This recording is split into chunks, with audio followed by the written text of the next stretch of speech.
پریشانی کے وقت نماز کے ذریعے اللہ سے مدد طلب کرو۔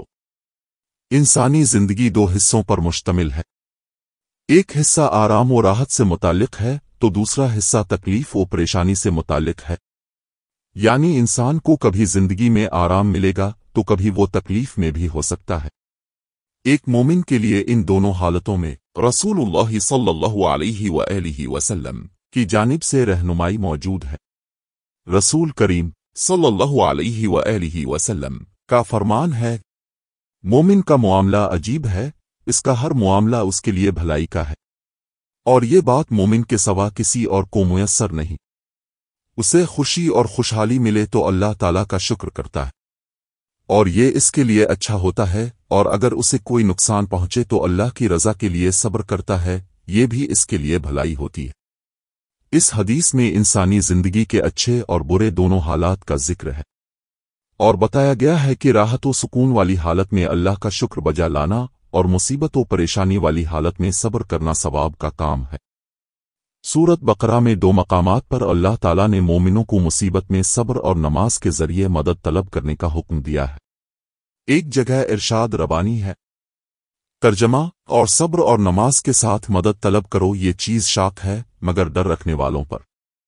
دوسری جگہ اللہ تعالیٰ ارشاد فرماتا ہے، ترجمہ، اے ایمان والو، صبر اور نماز کے ذریعے مدد چاہو، اللہ تعالیٰ صبر والوں کا ساتھ دیتا ہے۔ سورت البقرہ کی ان دو آیتوں سے معلوم ہوتا ہے کہ مصیبت و پریشانی میں مومنوں کو صبر سے کام لینا چاہیے، اور مصیبت دور کرنے کے لیے نماز پڑھ کر اللہ سے مدد طلب کرنی چاہیے۔ نماز دین کا اہم ستون اور اسلام کا دوسرا رکن ہے۔ یہ سکون حاصل کرنے، پریشانی حل کرنے، مصیبت سے نجات پانے اور اللہ سے قرابت حاصل کر کے اس سے مدد مانگنے کا اہم ترین ذریعہ ہے۔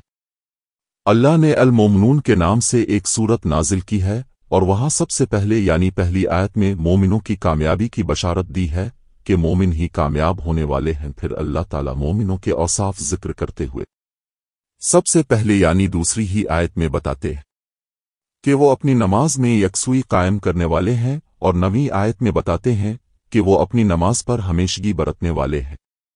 چلیے اب ان آیات کو دیکھتے ہیں۔ پہلی آیت جہاں اللہ تعالیٰ مومنوں کو کامیابی کی بشارت دیتا ہے، ترجمہ، یقیناً ایمان والوں نے فلاح حاصل کر لی۔ دوسری آیت جہاں اللہ تعالیٰ نے کامیاب ہونے والے مومنوں کی پہلی علامت نماز میں خشوع اختیار کرنے والا بتایا ہے، ترجمہ، جو اپنی نماز میں خشوع کرتے ہیں۔ نویں آیت جہاں اللہ تعالیٰ ذکر فرماتے ہیں کہ مومن ہمیشہ نماز قائم کرتے رہتے ہیں اور اس پر محافظت کرتے ہیں، ترجمہ، جو اپنی نمازوں کی نگہبانی کرتے ہیں۔ آگے 10 و 11 آیات میں اللہ تعالیٰ نے یہ بھی ذکر کیا ہے کہ ایسے لوگ ہی اصل میں جنت الفردوس اعلیٰ جنت کے وارث ہیں، جہاں وہ ہمیشہ ہمیش رہیں گے۔ ان باتوں کو تفصیل سے ذکر کرنے کا میرا مقصد یہ ہے کہ آج مسلمان اس لیے پریشان ہیں کہ وہ رب کی بندگی نہیں کرتے، اور جو چند لوگ رب کی بندگی کرتے ہیں ان کی اکثریت شرک و بدعت میں مبتلا ہے۔ ایسی صورت میں یقیناً مسلمان پریشان ہی رہیں گے۔ نماز مقصد حیات اور مصیبتوں کو ٹالنے کا ذریعہ ہے، اس لیے رسول اللہ صلی اللہ علیہ وآلہ وسلم غم و تکلیف اور گھبراہٹ و پریشانی کے وقت نماز کی طرف متوجہ ہو جایا کرتے تھے۔ حضرت حذیفہ رضی اللہ عنہ کہتے ہیں کہ جب رسول اللہ صلی اللہ علیہ وآلہ وسلم کو کوئی کام مشکل اور غم میں ڈال دیتا تو آپ نماز پڑھا کرتے، یعنی فوراً نماز میں لگ جاتے۔ یعنی جب آپ کو غمگین کرنے والا کوئی معاملہ درپیش ہوتا یا کوئی غم لاحق ہوتا تو آپ نماز کی طرف متوجہ ہوتے۔ اس حدیث سے معلوم ہوا کہ نماز پریشانی دور کرنے کا نبوی نسخہ ہے۔ اپنے کفار کی طرف سے اذیت و پریشانی کے وقت نماز میں قنوت نازلہ پڑی ہے۔ سورج و چاند گرہن جو کہ اللہ کی دو نشانیاں ہیں، اور ان نشانیوں سے اللہ تعالیٰ بندوں کو ڈراتا ہے کہ وقت نماز کی طرف جلدی کرنے کا حکم دیا ہے۔ اسی طرح جب بارش نہ ہونے سے لوگ پریشان ہوں تو صلاۃ الاستسقاء پڑھنے کا حکم دیا ہے۔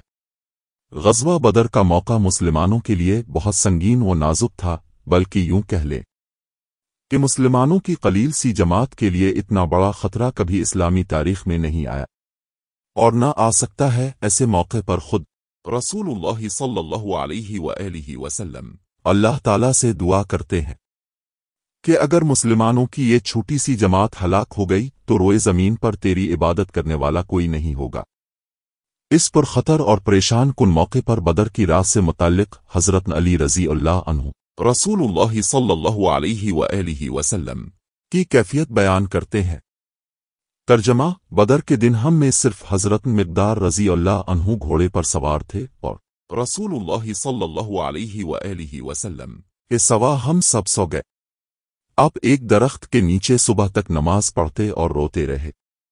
ہمارے اسلاف رسول اللہ صلی اللہ علیہ وآلہ وسلم کی اس سنت پر عمل پیرا رہے ہیں، بلکہ رسول اللہ صلی اللہ علیہ وآلہ وسلم سے پہلے بھی نیک لوگ پریشانی کے وقت نماز پڑھ کر اللہ سے مدد مانگتے تھے۔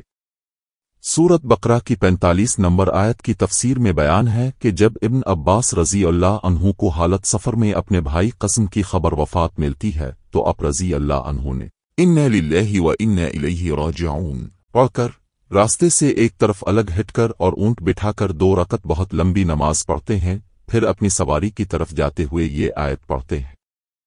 ترجمہ: صبر اور نماز کے ساتھ مدد طلب کرو، یہ چیز شاق ہے مگر ڈر رکھنے والوں پر۔ عبداللہ بن محمد کہتے ہیں، ترجمہ: میں اور میرے والد انصار میں سے اپنے ایک سسرالی رشتہ دار کے پاس اس کی عیادت بیمار پرسی کرنے کے لیے گئے تو نماز کا وقت ہو گیا تو اس نے اپنے گھر کی کسی لڑکی سے کہا، یہ لڑکی میرے لیے وضو کا پانی لے آتا کہ میں نماز پڑھ کر راحت پالوں، تو اس پر ہم نے ان کی نکیر کی تو انہوں نے کہا، میں نے رسول اللہ صلی اللہ علیہ وآلہ وسلم کو فرماتے سنا ہے کہ بلال اٹھو اور ہمیں نماز سے آرام پہنچا۔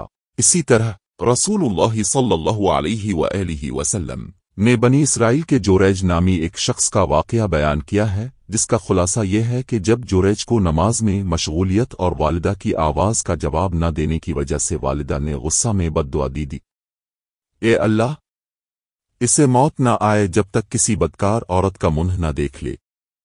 چنانچہ ایک بدکار عورت نے جننے والے بچے کا اس پر الزام لگایا کہ یہ بچہ جوریج کا ہے۔ قوم کے لوگوں نے جوریج کا عبادت خانہ توڑ دیا، وہاں سے اسے باہر نکالا اور گالیاں دی۔ اس واقعہ میں آگے مذکور ہے، یعنی جوریج نے وضو کیا اور نماز پڑھ کر اس لڑکے کے پاس آئے۔ انہوں نے اس سے پوچھا، بچے، تمہارا باپ کون ہے؟ بچہ اللہ کے حکم سے بول پڑا کہ چرواہا۔ یہاں بھی نماز کے ذریعہ اللہ کی مدد ملتی ہے اور اللہ کے حکم سے دودھ پیتا بچہ بول پڑتا ہے۔ ابراہیم علیہ السلام کے واقعہ میں بھی نماز پڑھنے کا ذکر ہے۔ جب آپ اپنی خوبصورت بیوی سارہ رضی اللہ عنہا کو لے کر سفر پر نکلے اور ایک ظالم بادشاہ کے ملک سے گزر ہوا تو اس نے بدنیتی سے سارہ کو طلب کر لیا جیسا کہ اس کا پیشہ تھا۔ اس پریشانی میں ابراہیم علیہ السلام نماز پڑھنے لگ جاتے ہیں اور جب سارہ کو واپس آتے دیکھتے ہیں تو ان سے پوچھتے ہیں، کیسا معاملہ رہا؟ سارہ نے جواب دیا، یعنی سب خیریت رہی، اللہ تعالیٰ نے اس بدکار کا ہاتھ مجھ سے روک دیا اور ایک لونڈی بھی دلوائی۔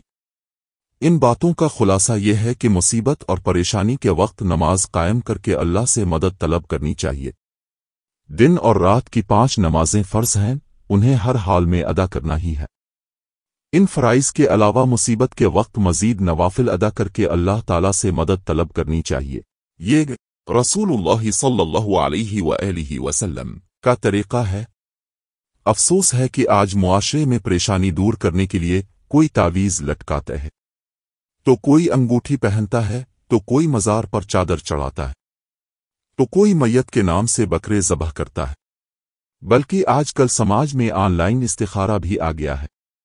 مصیبت دور کرنے کی یہ سارے طریقے غیر شرعی بلکہ شرکیہ اور بدعتیں ہیں۔ ہمیں ان سے دور رہنا چاہیے اور رسول اللہ صلی اللہ علیہ وآلہ وسلم کی سنت اپنانی چاہیے۔